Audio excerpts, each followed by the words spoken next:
I'm here with Papa Iston, very popular reggae singer, also soca singer. He's known for lots of songs. Even this year he produced Poor People Crying.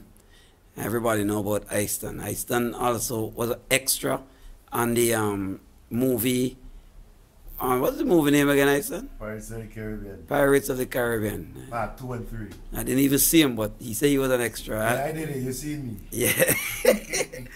Iston, I am on my Facebook page, and a lot of people just don't believe of the woes that people who align themselves with the opposition party that we get to have a daily living.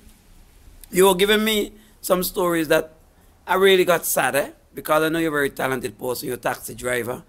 You want to pay for your mortgage for your house, and you're not allowed to have a job.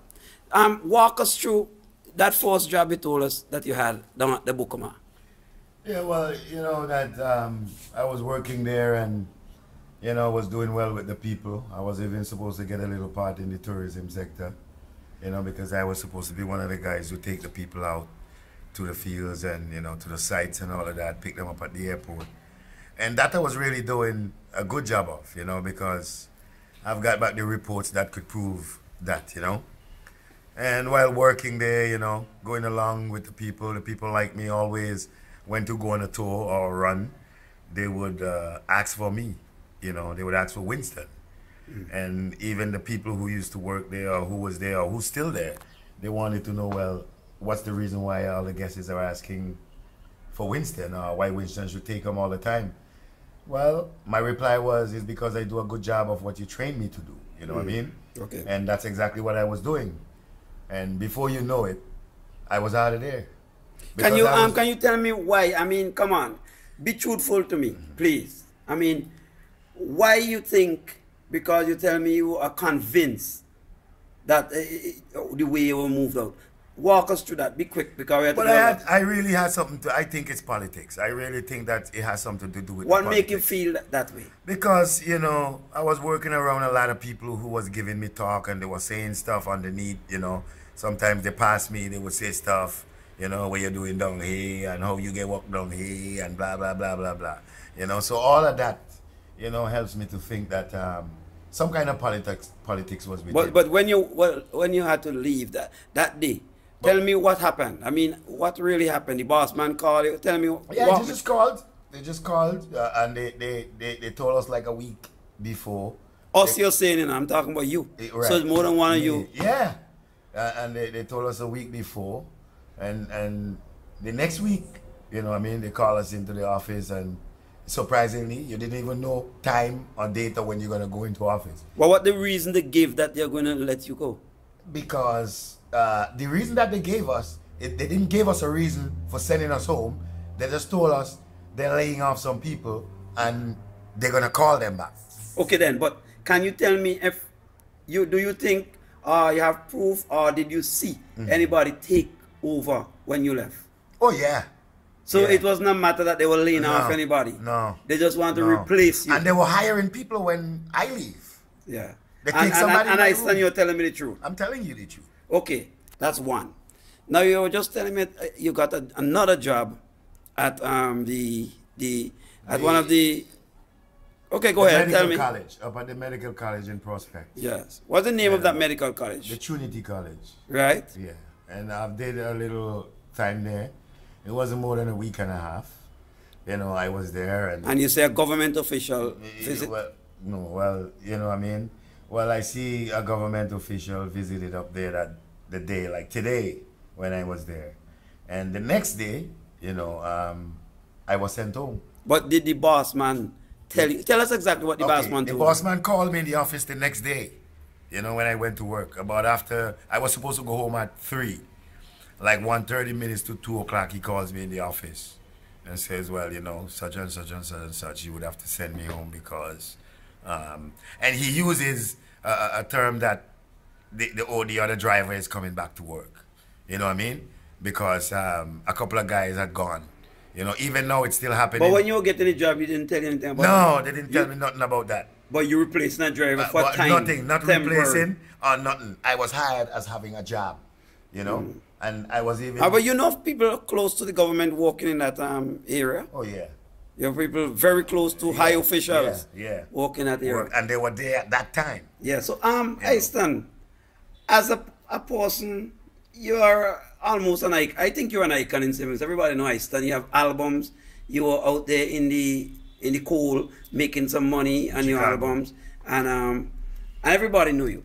How you feel in a country like this, where you think you cannot get a fair shake of what is going on in this country? Well, I feel that we should actually, what we have to do right now, we have to come together. The people of this country have to come together, because what's happening now, I never saw it happen in the past. 10 years ago, I could say.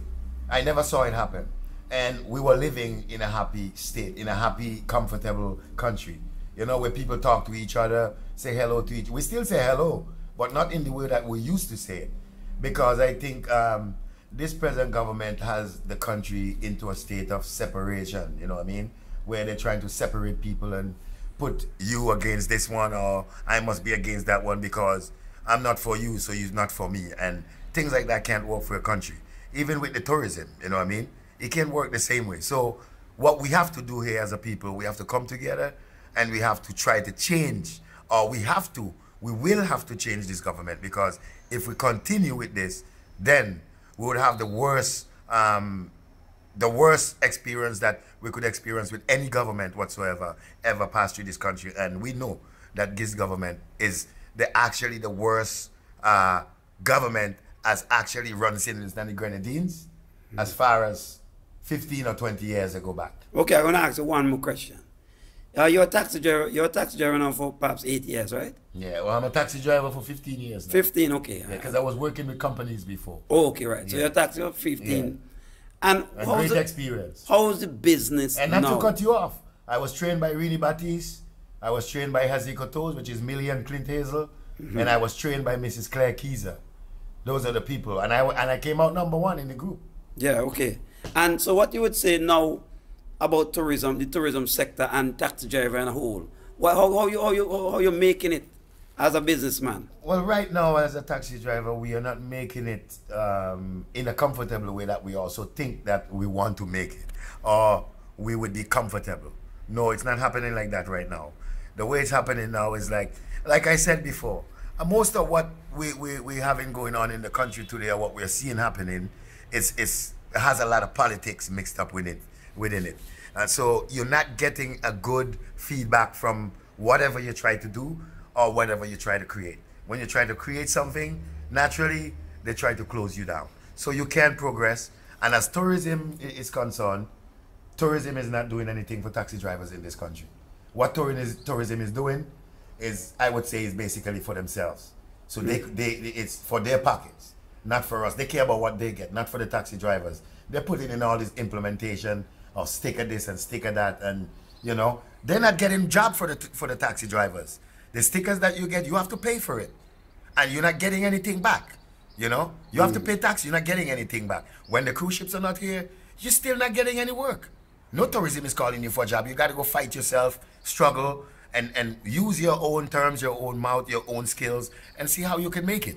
Okay. You know, they're not doing nothing for you. So this government, I don't think they're for the people. They're not for the people. And to the people who is coming from foreign, don't let the news you hear on the TV tell you anything about airport going done next year. Come and see for yourself. Yeah, but I want to know now, you sound like it's a hopeless situation. Is there any... I'm very hopeless. I can't pay my bills. I can't. Right now, the bank could sell my property. You know? And I could say seriously, that, I mean? Serious. The bank could sell my property right now. And I believe it's because the bank know that I'm trying, and I'm trying to do my best. Why they're not actually, maybe, I say this, not putting any pressure on me right now at this moment, because they know maybe I would just drop. Because I cannot pay my bills. I cannot pay my loan right now. You know what I mean? And I'm in a bad state. I'm in a very bad state right now. And I'm not only saying me, there's a lot of people. You know, but I'm just talking about the bad state that the country is in. We can't progress. We can't do what we're supposed to do. All right. Thank you very much, Iston. Thank you. Thank you too, sir.